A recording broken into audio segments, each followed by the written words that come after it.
Republika e Shqipërisë, e cila në kushtetutën e saj përcaktohet si një vend laik, ku shteti dhe politika janë të ndarë nga religionet, është një kom me 3 besime dhe 4 komunitete fetare. Ai musliman,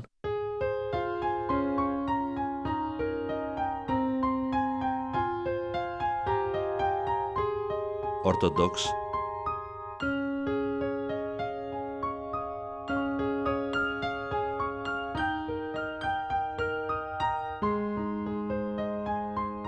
katolik,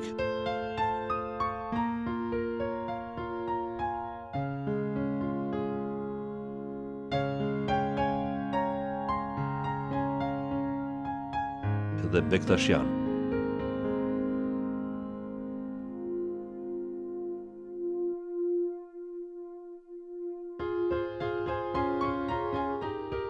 Të gjitha institucionet dhe sistemi i arsimit janë tërësisht laike, qysh prej krijimit të shtetit shqiptar më 28 nëntor 1912. Për nga shtrirja gjeografike, religionet shqiptare ndërthuren në një rrjet gjeografik të pandashëm.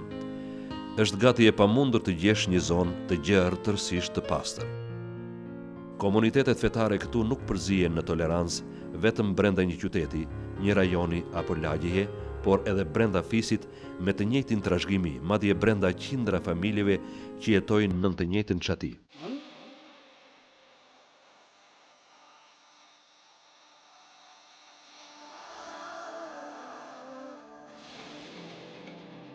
Pushtimi 500 vjeçar otoman në shekullin e 15 i shtoi asaj konvertimin e një pjese të madhe të popullsisë në besimin musliman, përfshirë edhe variantin bektashian të fesë muslimane. Ndarja e kishës romane nga ajo bizantine aty rreth shekullit të 12 e pati kufirin e saj pothuajse mes për mes Shqipërisë dhe solli tjetërsimin e një pjese të madhe të katolikëve në ortodoks, nga që tashmë ishin në varësinë e kishës bizantine me qendër në Konstantinopol.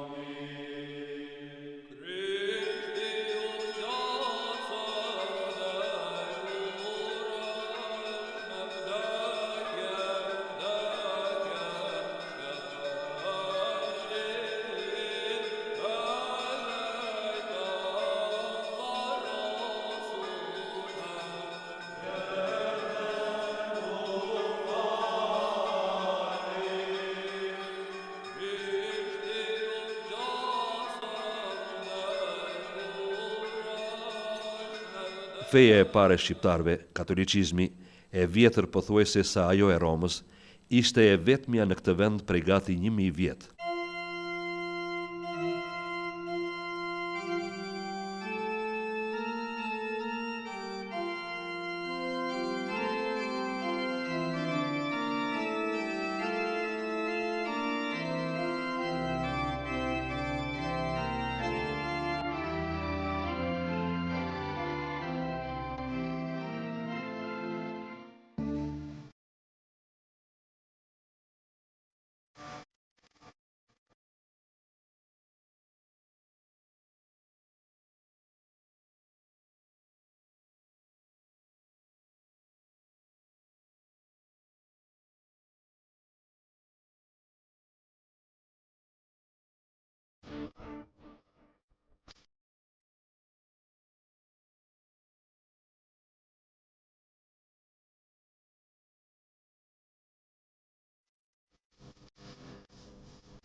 Besimi fetar nuk është në kusht për të ndarë dhe për të mos kriju familje të shëndosha dhe të mira, si që është familje ime. Do të them dhe i gjithë vogël. Në familjen time ekziston unë me besim musliman, burri me besim ortodoks, djali i vajzës, ne kemi bërë katolik. Kështu që tek familja jone qëndrojnë 3 fe me harmoni të plot me njëra tjetrën. Në rastin e Shqipërisë nuk mund të flitet për tolerancë, por do të duaj të flitej për konvergjencë, që do të thotë për një prerje të përbashkët të vlerave fetare, pavarësisht prej strukturës demofetare që ka populli shqiptar dhe që është e larmishme. Janë të shumt fermanët sultanor në arkimin qendror të shtetit që porosisnin administratën e tyre, kujdes me të krishterët dhe pronat e tyre. Madje nuk janë të rralla rastet kur ata u ngjitën në poste të larta deri në statusin e guvernatorit të ndonjë shteti në varësinë e perandorisë turke. Ka një numër fermanësh të cilët kanë në përmbajtjen e tyre mbrojtjen e faltoreve të krishterëve, në fillim të pasurive të krishterëve të ritualit bizantin. Më vonë ndodh kjo dukuri në ferman në raport me të krishterët e ritualit roman. Me 28 nëntor 1912, ditën e shpalljes së pavarësisë së shtetit shqiptar, të 4 komunitetet ishin pjesëtar të qeverisë së parë. Ky ishte një akt i mençur sa fisnik, aq edhe patriotik, që i shëbeu unitetit të vendit dhe që krijoi një traditë që nuk u thye më kurrë. Më 1924, vendi me shumicë muslimane qeveriset nga Fannoli, peshkop ortodoks, një figurë e dashur dhe asnjëherë nuk u kontestua mbi paragjykime fetare as nga muslimanët dhe as nga katolikët. Një vit më vonë, presidenti i vendit është Ahmet Zogu, musliman dhe kryeministër një ortodoks. Feja vazhdoi të ishte e lirë dhe në një marrëdhënie tërësisht harmonike me shtetin laik. Në vitet 30 të shekullit të kaluar, Gjergj Fishta, kleriku kryesor i kishës katolike në qytetin e Shkodrës, e inauguron elektrifikimin e qytetit të tij me një akt të mrekullueshëm spektakolar. Ai lidh me një kordon të gjatë dritash elektrike kampanoren e kishës së madhe me minaren e xhamisë, të dyja të vendosura në qendër të qytetit. Formë tjetër e shprehjes tolerancës dhe të frymës së bashkëjetesës që kanë shqiptarët u treguan në sjelljen ndaj hebrejve. Shqipëria është i vetmi vend në botë ku nuk pati hebrejnë të dorëzuar. Dhe edhe kjo është një merit që nuk mund të ndahet midis popullit apo midis qeverive. Në fund të fundit hebrejt jetuan në familjet shqiptare, por listat nuk i kishin familjet shqiptare, listat i kishin qeverit që bashkëpunonin me ushtrit e huaja. Dhe ishin këto qeveri që nuk i dorëzuan listat. Ajo që mund të bënte shqiptari i zakonshëm në Berat, në Elbasan, në Kruj apo në një vend tjetër, ishte që të ndante kafshatën e gojës me një hebre dhe të mos e tregonte, të mos bëhej spion për të. Më 1944, fitoria e komunistëve shënon dhe fillimin e luftës kundër religioneve.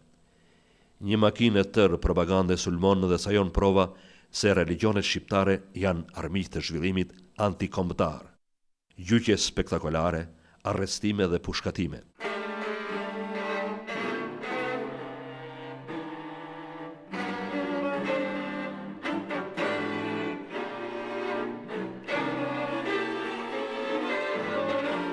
Më 1967, Shqipëria komuniste bën një nga aktet më të papara në historinë e njerëzimit, ndalon tërësisht fen.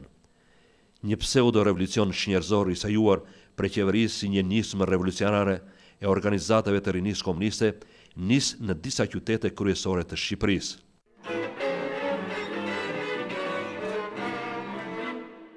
Nga mbledhjet dhe protestet e para, përparon deri në veprime konkrete e agresive kundër objekteve fetare.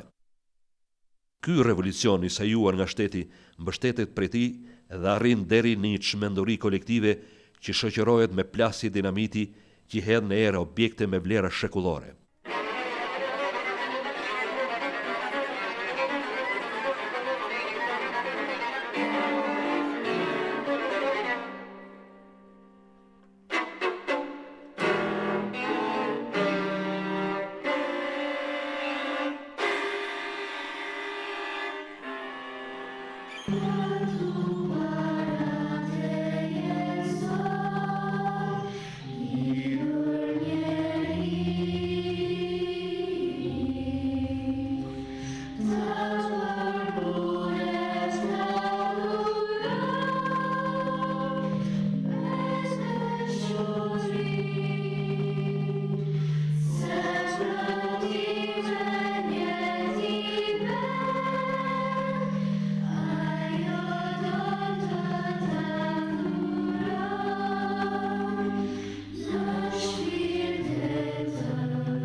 Më 1990, me rënien e diktaturës komuniste, fillon ringjallja e praktikimit të besimit.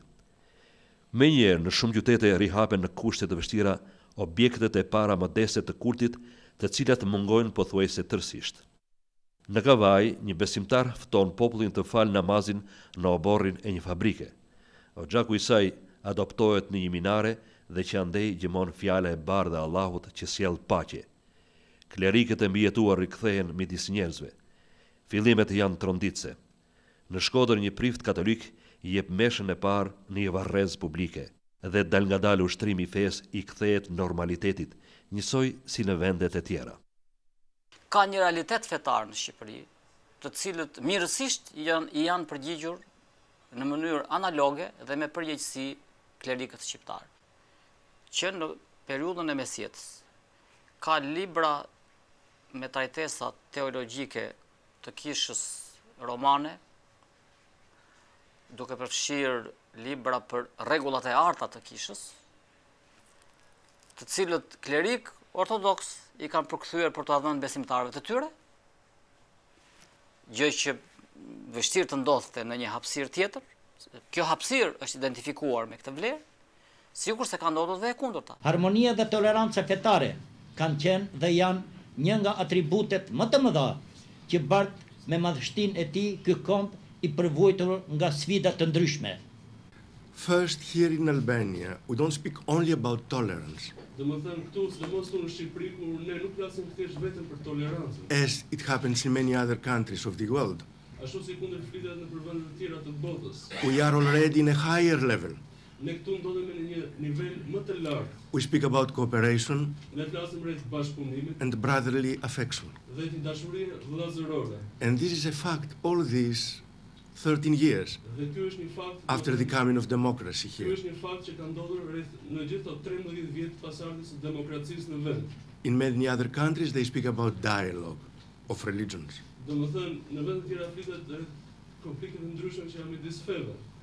We speak about, Për dialogun që është midis feve të ndryshme. we have the reality that we have a dialogue of life. Ne kemi një realitet që kemi një dialog jete. And we are together facing the new problems of the world. Dhe ne jemi së bashku këtu për të përballur me problemet e ndryshme që ka sot bota. Harmonia që është diçka me të vërtetë e veçantë në Shqipëri dhe që më gjithmonë më kujtohen ato fjalë të Atit Shenjtë, të cilat nuk ishin fjalë kështu rastit, retorik, por ishin domethënë një pranim, i asaj realitetit dhe një vlerësim i realitetit shqiptar. Këto pikërisht për sa i përket harmonisë fetare. Kur Ati Shenjtë thotë ju keni diçka të veçantë nga krejt rajoni, pra një rurje këte. Në shkrimi i deklaratës së përbashkët për angazhimin të mëtejshme moral, më jep mua si kryegjyshi botëror i Bektashive krenarin për solidaritetin, mirëkuptimin dhe tolerancën e krejt besimtarëve fetarë në Shqipëri. Nga ana tjetër, unë ju siguroj se komuniteti bektashian, ashtu si kundër deri më sot, do të jap kontributin e vet të madh për harmoninë fetare, për të mirë të popullit dhe të avërit tonë të dashur. Komuniteti musliman, komuniteti më i madh në Shqipëri, është i përshtatur më së miri me një shoqëri demokratike të standardeve europiane që është në zhvillim e sipër. Mjafton të vizitosh një nga shkollat e tij për ta kuptuar më së miri edhe kultivimin e harmonisë ndërfetare. Cili nga ju mund thot dy fjalë për njohuritë rreth fesë kristiane? Feja krishtere, ashtu si çdo fe tjetër në Shqipëri, ka unitetin e saj fetar këtu në vendin tonë, dhe edhe ato kanë bazat e tyre fetare, të cilët janë të bazuara në librat të cilët ju zbritën profetëve të tyre, të cilët përmenden edhe në librin e tyre.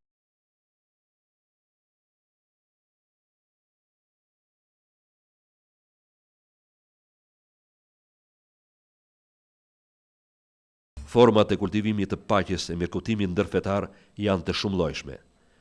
Në këtë shkollë, ashtu si dhe në disa të tjera, edhe pse e ngritur prej komunitetit katolik, Në të njëjtat banga ulen çdo ditë nxënës së besimit katolik, musliman dhe ortodoks. Shkolla është e hapur për të gjithë fëmijët e besimeve. Qëllimi i shkollës son Pjetër Meshkalla, drejtuar nga etrit jezuitëve, në ndjekin ish shkollës Kolegji Saverian, që jezuitë kanë drejtuar për para diktaturës, për 70 vjetë. Në 93 ne kemi rifillua shkollën tonë në emrin e atë Pjetër Meshkalla, në shkolla që gradualisht në këto vitet e fundit, sidomos nga 98, u dallua si në shkolla e bashkëjetesës e bashkëpunimi mes midis studentëve e feve të ndryshme. Jena dhe më thonë shumë rahat se arrim shumë mirë me kuptu njëri tjetrin edhe pse ka ndryshime në mjet feve. Megjithëse më thonë jena jetojmë në Shkodër dhe ka pak dallime në mjet feve, në kolegje unë domethënë ashtë në ka të thonë diçka thelbësore, thjesht komunikojmë shumë lirshëm në mjet feve. Asnjëherë nuk bëhen dallime. Edhe në qëse në fillim kena pas pak frikë, se mos nuk e gjatë, sa të është vërtetu që ke gjatë nuk nullë, as s'ka me nullë as njëherë. Kena arritë që të kemi një marrëdhënie tepër të mirë me shokë që janë atë feve të ndryshme, duke na bërë me fjalë që dallimet që ekzistojnë në qytetin tonë mes feve, në shkollën tonë të shuhen krejtësisht dhe arrijmë që të kemi një marrëdhënie tepër më të mirë me njëri tjetrin, duke njohur më tepër edhe fetë e tjera. Në një kodër të Laçit, qyteti i vogël në veri të Shqipërisë, ngrihet një vend që quhet Kisha Franceskane e Shënnout.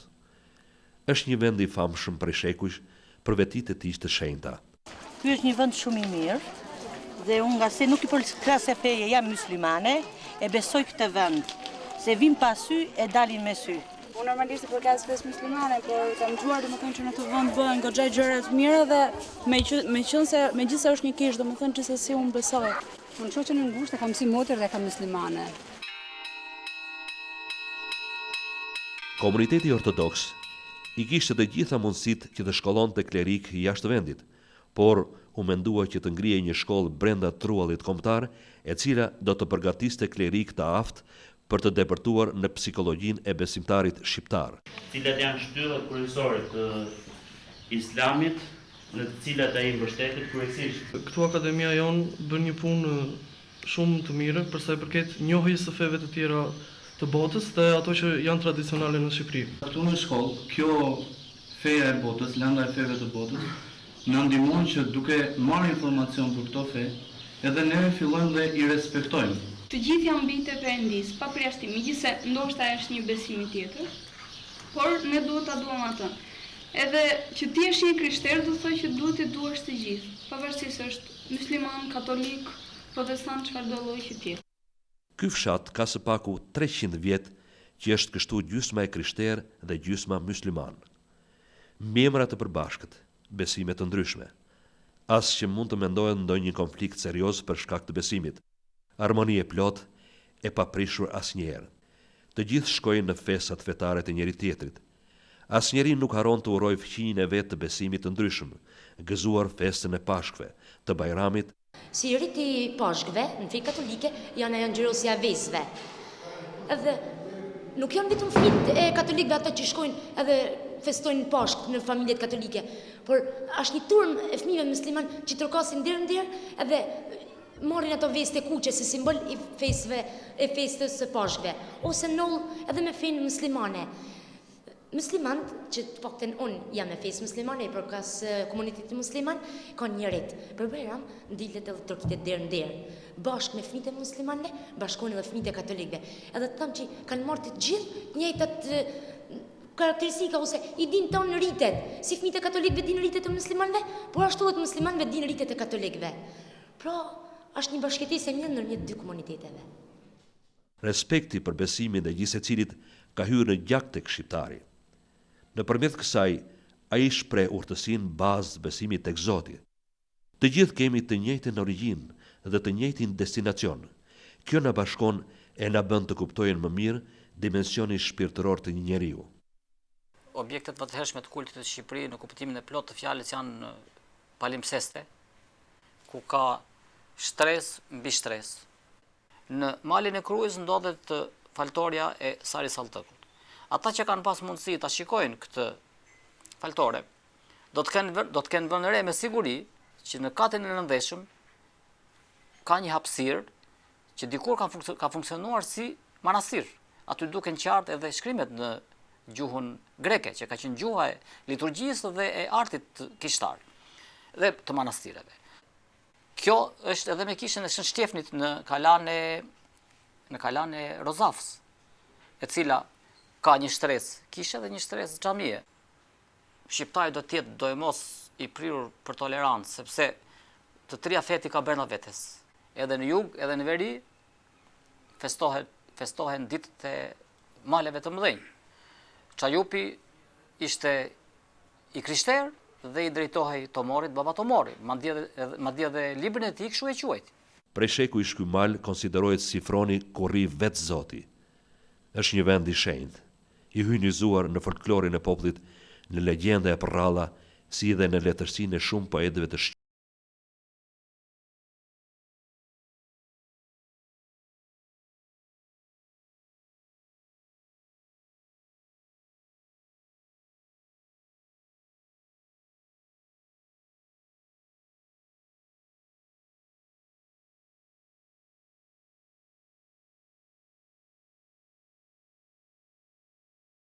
Është një teqje bektashiane. Ditën e fesës këtu ka së paku 20.000 vetë. Vinë shqiptar, katolik, ortodoks, musliman, nga Kosova e Shkodra, Malizi, nga Shkupi, Shtetet e Bashkuara të Amerikës, Greqia, Gjermania e deri nga Australia. Është një ditë e madhe, sepse për shqiptarët prej qindra vjetësh Tomori është vetë vendi i shenjtë i Zotit. Nga viti në vit festa po merr për masat e një feste madhështore. Një tjetër tregues se prekupimi kryesor i shqiptarit është venerimi ndaj Perëndis me çdo mjet e në çdo besim monoteist. Një shembull i jashtëzakonshëm i harmonisë ndërfetare u demonstrua gjatë krizës së Kosovës. Mbi 600.000 vetë, të detyruar nga genocidi i regjimit serb të Miloševićit, u derdhën me fëmijë mbi supet drejt Shqipërisë. Shqipëria ndjeu dhimbje deri në Kosk për vëllezërit e saj të një gjuhe e të një gjaku dhe vërshoi e gjitha drejt tyre duke i strehuar në shtëpi me sakrifisa të papara. Komunitetet fetare hapën dyert e tyre dhe u kthyen në shtëpitë e mëdha të Zotit. Ndihma e tyre që e madhe.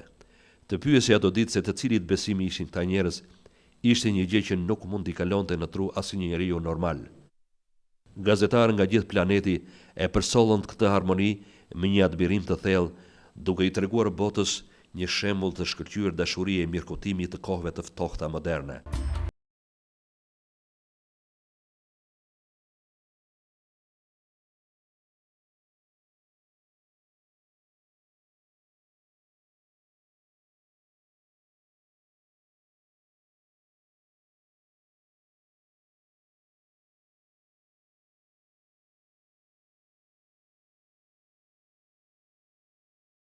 Çmuar bën Agjencia Amerikane për Zhvillim Ndërkombëtar USAID me projektin e tij për përsosjen e vlerave ekzistuese të harmonisë fetare në Shqipëri nëpërmjet programit të zbatuar në World Learning, organizatë jo qeveritare amerikane. Me iniciativën e tij u zhvillua seminari për zgjidhjen e konflikteve të mundshme që mund të lindin në jetën e përditshme. Seminaret, projektet komunitare ndërfetare, por sidomos kampi veror studimor ndërfetar, ku morën pjesë rreth 130 të rinj, besimtar nga fete ndryshme shërben për të kultivuar koncepte bashkëkohore të dialogut ndërfetar. Shqipëria është një shembull tepër frymëzues në këtë drejtim. Brezat e rinj të besimtarëve kanë për detyrë të ruajnë autenticitetin e feve të tyre dhe mbi këtë bazë të zhvillojnë një marrëdhënie reciproke të mbushur me paqe e mirëkuptim. Është e domosdoshme të evidentohen vlerat e pazëndësueshme të harmonisë ndërfetare shqiptare. Ato duhet të pasurohen mëtej në kushtet e një shoqërie demokratike moderne dhe të paraqiten të përgjithësuara para opinionit publik kombëtar e ndërkombëtar. Bota duhet të ndjejë më fuqishëm vlerën e madhe të kësaj çerdheje harmonie ndërfetare në Ballkan. E gjithë kjo harmoni fetare mbahet në këmbë fal tolerancës së popullit, por ajo ushqehet e thellohet edhe nga puna e madhe e komuniteteve fetare dhe udhëheqësve të tyre të lartë. Por ka edhe kontributet e tjera të cilat ndihmojnë në evidentimin e vlerave të harmonisë ndërfetare. Fryma e aktiviteteve të tilla e jep jehonën edhe më gjerë në rajone problematike ku ringjallet i zvetnuar zakoni i gjakmarrjes. 5.000 burra mblidhen në Malsinë e Madhe dhe krijojnë një beslidhje të krahinës për të luftuar plagën shekullore, duke modifikuar kanunin e lek dukagjinit që ende gjen jehonën e vet në këto treva. Dhe nuk është e rastishme se burrat e mençur nga hoti e mbar Malësia, intelektualët e shuar të treves, edukatorët e brezave, përfaqësuesit e komuniteteve fetare dhe klerik të respektuar, kanë vendosur që aktin e madh të beslidhjes ta nënshkruajnë pikërisht këtu me këtë ditë fatlume. Në balë të këtij tubimi ishin klerikët e besimeve të ndryshme fetare. Harmonia fetare është një proces, është një dukuri që nuk e krijuam neve kryesisht, por e gjetëm se ate kishin krijuar brezat tonë përpara, stërgjyshrit dhe gjyshrit tanë. Dhe detyra jonë kryesore dhe imediate është që ne atë ta zhvillojmë akoma më tej dhe ta ruajmë. But I think that here we must also have another effort to respect and accept not only the people that they believe, but also those who they don't belong to any religious community, to overcome any aspect of violence and to work for social justice, for social peace, for social brotherhood.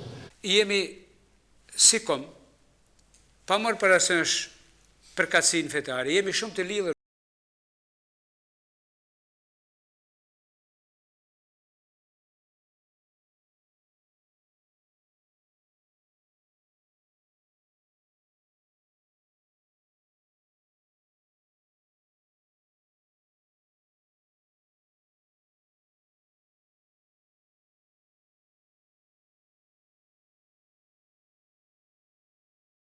Kullore të konsoliduar të tolerancës ndërfetare, sigurisht që problemet nuk mungojnë, edhe pse janë të shkëputura dhe jo dramatike.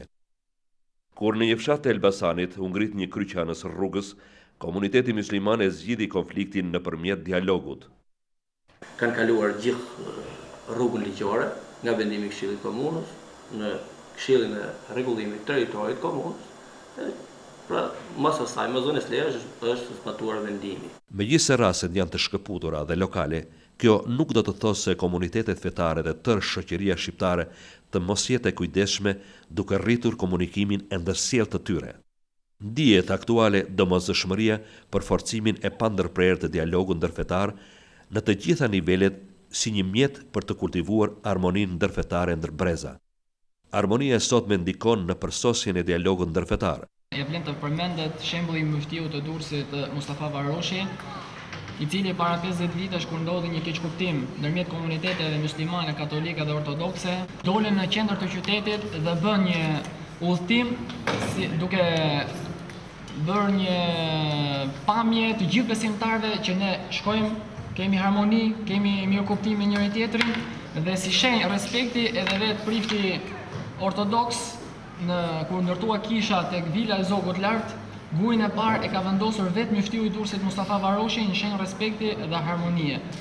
Realiteti shqiptar edhe në periudhën më të re ka mundur të dëshmoj se provokimet e vogla që kanë ardhur, sidomos prej klerikësh të formuar në shkolla jashtë Shqipërisë, për fat keq shkollat fetare në Shqipëri janë shumë të kufizuara dhe është shumë shpejt për të folur për klerik të formuar brenda vendit. Ky realitet pra i ka përballuar. Nuk kanë qenë një sfidë për të. Programimi dhe kryerja e aktiviteteve të përbashkëta të titullarëve të feve në drejtim të rritjes së mëtejshme të frymës së bashkëpunimit me nivel kombëtar, por edhe rajonal, e më gjerë i jep një mbështetje të madhe dialogut ndërfetar në shtresat e popullsisë.